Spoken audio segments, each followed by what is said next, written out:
Well, Mike Ruzzi and Philip Ward, they're at it again. They are on the road to the NFL. They left so quickly, I didn't even get to pack them a bag of car snacks. I hope they'll forgive me. We're catching up with them now as they are about an hour and a half, I believe, outside of Philadelphia, the city of brotherly love. Hi, guys. Yeah, with this traffic, it's about 2.5 hours. Kelly was just saying we don't want any of that going on in construction. Forget that. The construction's everywhere, for goodness sake. And these people in Philly, they drive like maniacs. We were in Springfield Shopping Mall, Yeah. about 15 miles now outside of Philadelphia. Right behind us is the Floor and Decor. Come on down. You can get your tile, wood, store, all that good stuff. Hey, Amanda, you were just saying something real quick. I want to get it up on my phone. You might as well have said states Mike Ruzzi can't travel to, right? Utah, Alabama, Hawaii, no lottery tickets, no Mike. I've never heard of Powerball until she just mentioned the store. So I don't know what you're talking about. Well, all right. We'll move on from that. All right. So we have a pretty We're on busy... our way to Lincoln Field. There's a big event there tonight, home of the Super Bowl champion Philadelphia Eagles. That's right. Exactly. We have, we're hoping to meet up with some people, maybe some Eagles fans that we met back in New Orleans before they became Super Bowl champions. And then a big game, to say the very least. So-called America's team. The Dallas Cowboys are traveling in. This rate, they'll get there just about before we do. And what is it? 8.5 spread? Eagles should get a W anyway, so it'll be fine. I like the Eagles big tomorrow night. But we're on our way to the link, Amanda, again, about 15 miles away. They have a special event there for young students. It's like a kickoff to a school start here. So we met some people, as you mentioned, in New Orleans. Right. They're going to be there tonight. So looking forward to catching up with them, talking a little books and football. And we want to make sure, too, that everything's good to go for the arrival of the Posts. Not only Amanda Post, but, of course, Wyatt Post. Huge Eagles fans. Did you ever ask Amanda why the heck Wyatt likes the Eagles so much? Yeah, because they're America's team, she said. I don't know if I'd say that, but that's all right. Whatever. We'll see. They'll be Amanda, you'll be coming in. Don't worry. Things will be all good. Mike and I are going to roll out the red carpet for you and Wyatt Post's arrival. And then the Super Bowl champion Philadelphia Eagles. By the way, our guy Mike Tirico. Yes. Hopefully we'll talk to him, too. You think that won't go well? How did you handle, though, the almost standstill traffic that we ran into here? I was very patient and calm and made sure that we pulled over in time to make sure that we could get here for our live shot to be on the First at 4 with Amanda Post. And it was a good thing that you did not look at your phone at all. You were focused on the road, head up the whole time. Absolutely. And all sponsored by our friends over at New Motors Subaru. We love it. Okay, we are at the Floor and Decor right here in, what's it called? Springfield. Springville? No, Springfield Shopping Center. Springfield Shopping Center. Okay, should we toss it back as we should? I think we should. For Mike Ruzzi, I'm Philip Ward. Amanda, back to you. And we also tag out by saying Erie News Now.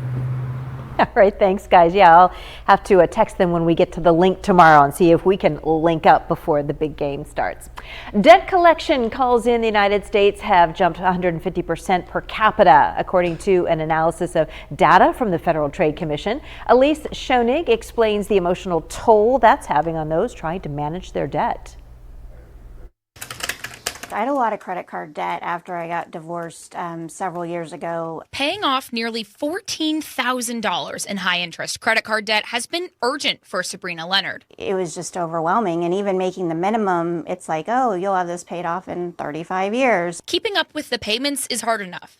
She says unnecessary messages from debt collectors are just annoying. It's just an emotional stress. And Sabrina's not alone. Data from the FTC says that there was nearly a 150% spike in calls from debt collectors in the U.S. from last year to this year. And in Missouri, nearly 2,000 consumers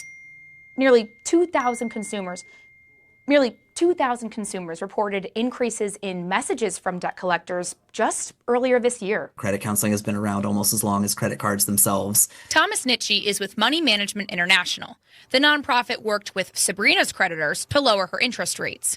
But he's heard of a spike in all types of calls, from borderline harassment to scams. You're going to see people trying to take advantage of that situation and engaging in scams, trying to collect on debt that, doesn't even exist. I think that's what a lot of people are doing, is using these credit cards to get by to the next paycheck. Sabrina sees the light at the end of the tunnel. I'm due to have those paid off within the next 8 or 10 months, and then I will be credit card free again.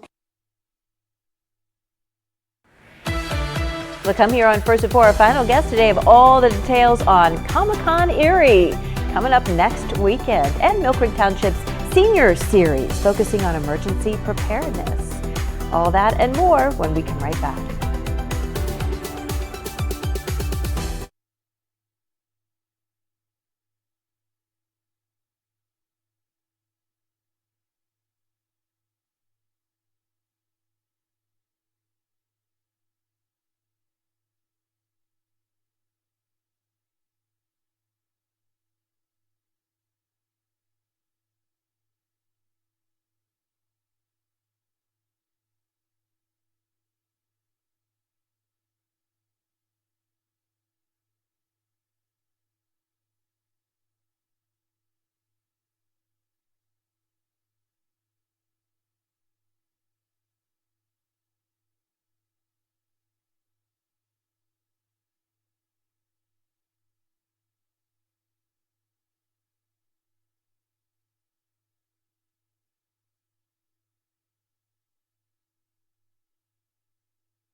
You're watching First at 4 with Amanda Post. We're bringing it back over to the blue couches now. We're going to welcome in Tiffany Zinn with Erie Events, and we're talking about Comic-Con Erie coming to the Bayfront Convention Center. What, next weekend? Yeah, so it will be Friday the 11th or Friday the 12th through the 14th at the Convention Center. It's going to be a great time. It's been happening there for a few years now. Yeah. It's a gorgeous venue, lots of space. We're going to have a lot of really cool people that will be there, a lot of celebrity guests. We have people from Star Wars, WWE, Harry Potter, Power Rangers, and it's really an event for all ages, anyone who wants to come. For those who don't follow Comic-Cons or have not been to the one in Erie now, it has been here a few years now. What is Comic-Con? Yeah, so Comic-Con is, especially ours, is kind of a combination of two events. So we have Comic-Con Erie and we also have Brick Erie. So Brick Erie is everything Lego. They do some amazing Lego builds. We actually have 2 panel guests that were in the Lego Masters TV show that will be speaking, and then you'll have cosplay contests. We have a cosplay contest for kids and adults that will be happening. You'll have vendors selling some amazing comics that you can come and buy, comic books, anything like that. And then of course you have the celebrity guests that are probably one of the main attractions there. Who are some of them this year? Yeah, so one of our big ones, we have Christian Coulson, who plays Tom Riddle in Harry Potter and the Chamber of Secrets. Okay. We have Rikishi, who is a WWE Hall of Famer. We have David Barclay and Tamara from the Star Wars universe. and we have we have Amy Roll and Kevin and Jeff from the Power Rangers universe. Yeah. So we have a big variety. And so when the guests are coming to these, they generally are at a booth and you can meet them and get things signed by them. They don't perform or do anything. It's just a meeting opportunity for the most part. For the most part, yeah. So you'll have a booth that each celebrity guest will have a booth. You can come up, talk to them. A meet and greet is included in the ticket, and then you can buy autographs and sign and stuff like that. You can also upgrade for photo ops, and each guest that we are coming are also going to do a panel discussion during the weekend. And the cosplay part of it is basically coming in costume of some things that you follow and have been fans of. Yeah, right? anything as creative as you want to get, anything that you feel comfortable in and want to show up in, more than welcome. So is this the 4th or the 3rd? This is, I believe, the 4th. The 4th one that's happened in Erie. How many folks generally are attracted to this over the 3-day period? We push hundreds. It's close, it's a really big event throughout the whole weekend, and honestly, a lot of Saturday is always our busiest day. So it's Friday from 2 to 7, and then we have 11 to 7 on Saturday, and then 11 to 4 on Sunday. So Saturday is always our biggest turnout. So it's really, we have a nice list of panelists that day, Brick Erie competitions that day. So